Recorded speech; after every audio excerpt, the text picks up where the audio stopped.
हाय, margin trading क्या होती है एक एग्जांपल से समझते हैं। सपोज़ आपने एक कंपनी के 1000 शेयर्स लेने हैं और हर शेयर का प्राइस 100 रुपये है।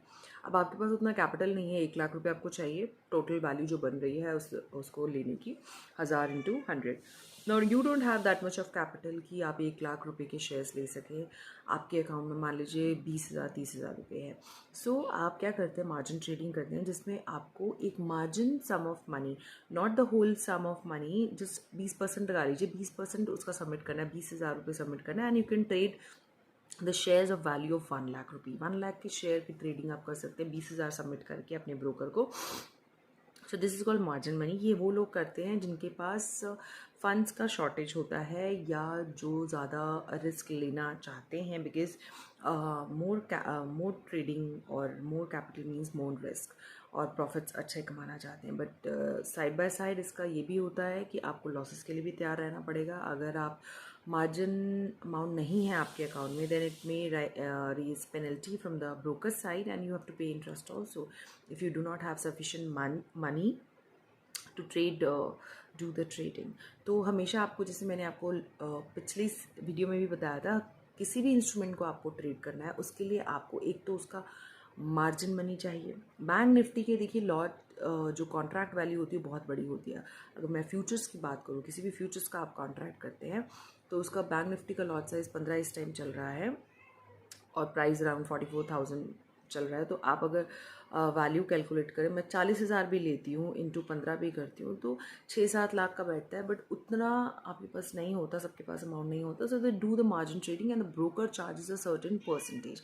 बैंक निफ्टी में लगा लीजिए 15% का मार्जिन लगता है, तो आपको सारा नहीं देना, उतना टोटल वैल्यू का उतना परसेंटेज आपको अपने अकाउंट में रखना है। प्लस आपको स्टॉप लॉस का अमाउंट रखना है कि अगर मेरा इस ट्रेड में स्टॉप लॉस हिट होता है, मैंने इतना स्टॉप लॉस बांध रखा है, अगर ये हिट होता है, so you should have that money. हमेशा अपनी ट्रेडिंग अकाउंट में एक्स्ट्रा पैसा लेके चलिए, बिकॉज अदरवाइज पेनल्टीज लगती हैं एंड योर कैपिटल में वाइप अवे। ठीक है, तो उतना आपको, किसी भी इंस्ट्रूमेंट को आप ट्रेड कर रहे हैं, आप इक्विटी को कर रहे हैं, आप फ्यूचर्स को कर रहे हैं, आप कमोडिटीज़ को कर रहे हैं, तो सबसे पहले उसका margin money and stop loss amount आप लेकर अपने अकाउंट में चलेंगे। इनफैक्ट उससे ऊपर प्लस में ही रहना चाहिए, नीचे नहीं, right. And this is called margin trading. Basically ये ट्रेडर्स के लिए हेल्पफुल है because they get a leverage, they get a huge leverage of trading with the for bigger sizes, bigger position sizes with lesser capital।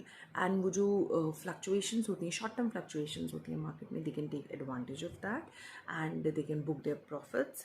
but at the same time you have to ready for the losses incur, you should have enough money in your bank account।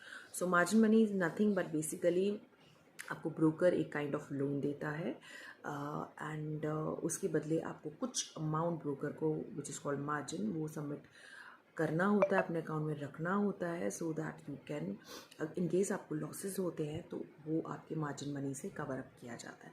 Thank you so much and do like the video and comment and subscribe the channel if you are new. Thank you so much.